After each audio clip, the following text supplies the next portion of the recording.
स्वागत है आपका हमारे YouTube चैनल परफेक्ट नॉलेज में।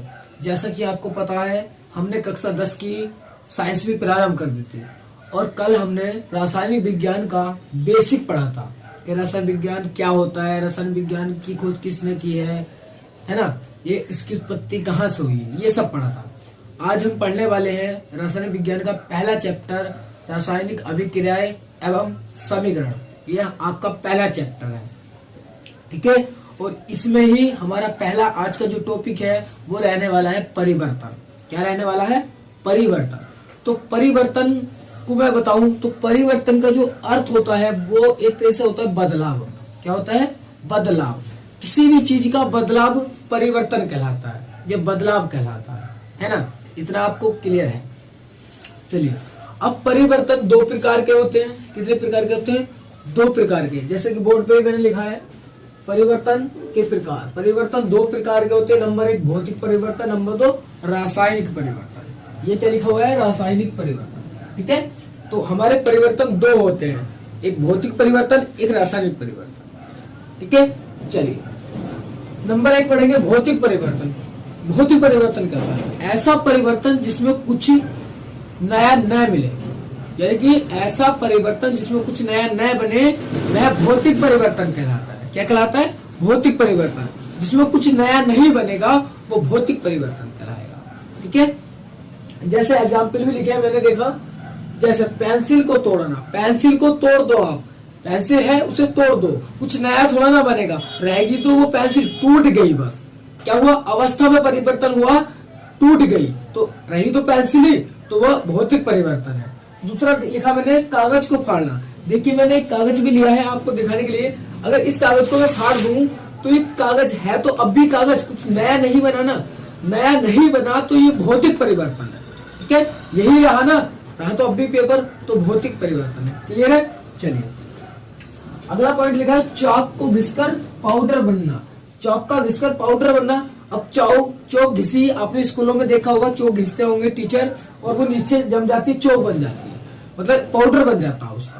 तो वह भी क्या है? भौतिक परिवर्तन है। अब चौक घिस गई, पाउडर बन गया, है तो वो चौक का बरूदा ही, तो कैसा परिवर्तन है? भौतिक परिवर्तन है। देखिए, और भी लिखा है पेड़ से पत्ता गिरना।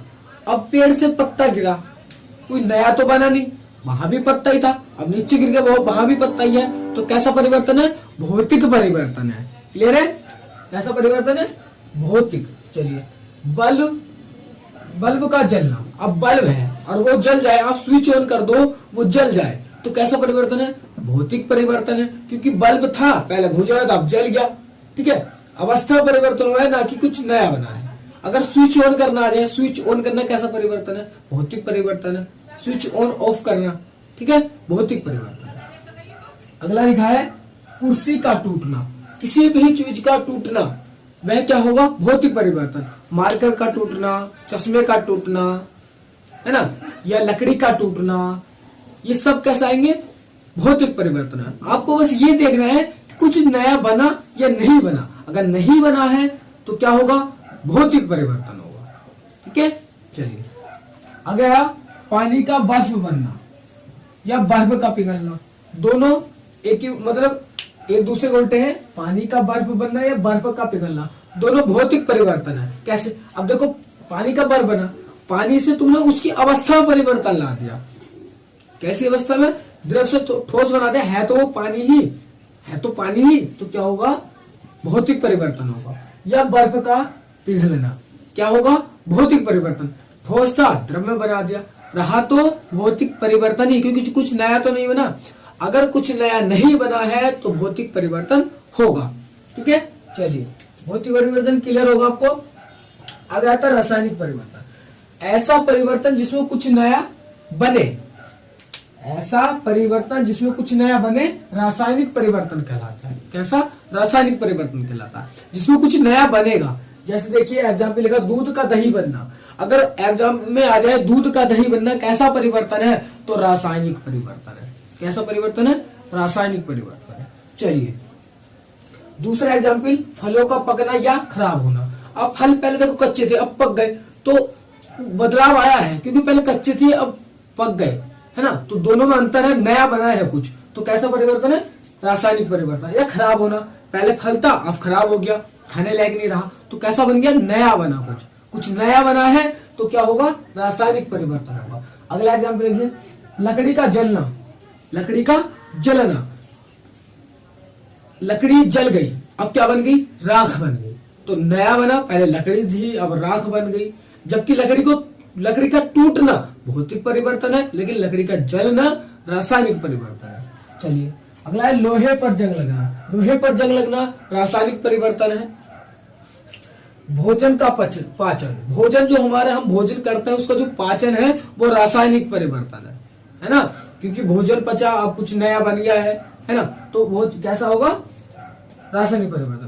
पेड़ का बड़ा होना इंपॉर्टेंट है, पेड़ का बड़ा होना। देखो पहले पेड़ जो तो छोटा था अब वो बड़ा हो गया, यानी कि उसका सब चीज नया बन गया, बहुत बड़ा बन गया, नया बन गया, तो क्या हुआ, रासायनिक परिवर्तन है। ठीक है,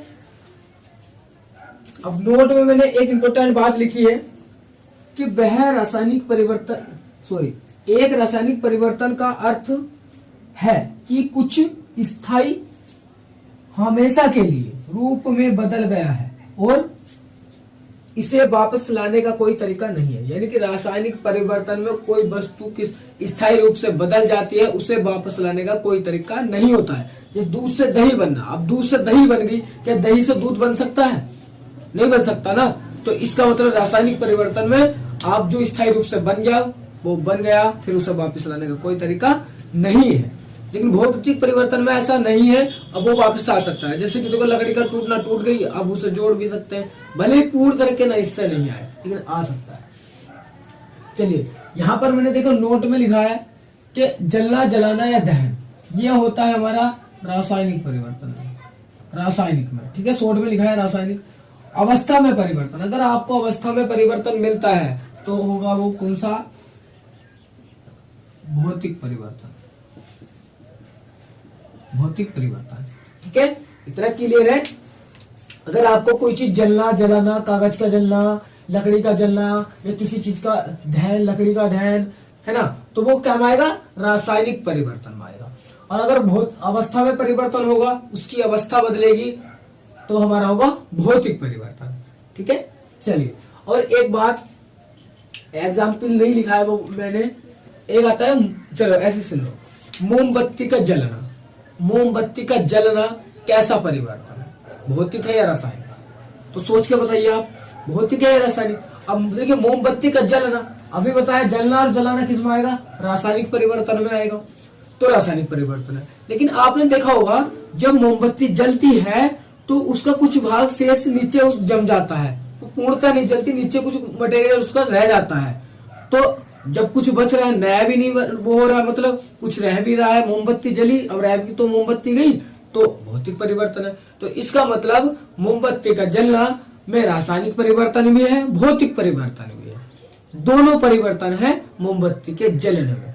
ठीक है, आप और भी बहुत सारे एग्जाम्पल बना सकते हैं अपनी तरह, लेकिन बस एक बात ध्यान रखनी है, कुछ नया नहीं बनेगा तो होगा भौतिक परिवर्तन, और कुछ नया बनेगा तो होगा रासायनिक परिवर्तन। ये इंपॉर्टेंट बात है, बस ये ध्यान रखना है। एग्जाम में पूछ लिया जाता है, एक नंबर में टिक मार क्वेश्चन, बहुविकल्पी प्रश्न पूछ लिया जाता है कि इसमें कौन सा परिवर्तन है। ठीक है, दूध से दही बनने में कैसा परिवर्तन है, भौतिक रासायनिक दोनों, इनमें से कोई नहीं, तो कौन सा परिवर्तन है, रासायनिक परिवर्तन है। इस तरीके से आप ये आज क्लास पढ़ लेंगे। ठीक है, इंपॉर्टेंट है, आपको आना चाहिए। ठीक है, चलिए तो हम थोड़ा थोड़ा पढ़ा के चलेंगे, ज्यादातर वीडियो लंबा नहीं खींचूंगा, बहुत कम में। ठीक है, और लिखने का पर्पज यही है, अगर मैं इसी चीज को एक्सप्लेन करूं और बोर्ड पे लिखूंगा तो यही वीडियो जो 5-10 मिनट की है या 15 मिनट की है वही 30-35 मिनट की होगी, उससे कोई फायदा नहीं है। आपका भी समय ज्यादा लगेगा उसमें और हमारा भी ज्यादा समय लगेगा। नेट नहीं होता है, प्रॉब्लम ये भी हो जाती है, तो आपको भी जैसे नेट नहीं है देखने में दिक्कत होगी, ज्यादा लंबी वीडियो। अब शॉर्ट है, लिखा तो हुआ है, बस एक्सप्लेन कर दे, समझ लो। ठीक है, तो इस तरीके से ये आज की क्लास यहीं पर विराम देंगे। अगली क्लास में हम पढ़ेंगे रासायनिक अभिक्रिया के बारे में और रासायनिक समीकरण के बारे में। ठीक है, क्लियर है, चलिए चलते हैं। अगर एक बात और प्लीज, अगर आपको वीडियो पसंद आ रही हो और हमारी क्लास अच्छी लग रही हो तो वीडियो को लाइक कीजिए और ज्यादा से ज्यादा अपने दोस्तों में शेयर कीजिए ताकि वे भी पढ़ सके और थोड़ी अपनी तैयारी को गति दे सके। ठीक है, चलिए तो चलते हैं। और हाँ, एक बात, स्क्रीनशॉट ले लेंगे आप इसका, उसके बाद अपने नोट्स बनाएंगे। कंटिन्यू आप नोट्स बनाते हैं तो आप अपने भाई को किसी को पढ़ा सकते हैं। ठीक है, मैं कंटिन्यू टॉपिक वाइज आपको पढ़ाऊंगा, ऐसा नहीं बीच बीच से कहीं से उठा के। इंपॉर्टेंट चीजें मैं आपको कंटिन्यू वाइज कराऊंगा। ठीक है, तो चलिए चलते हैं। आज के लिए इतना ही। जय हिंद।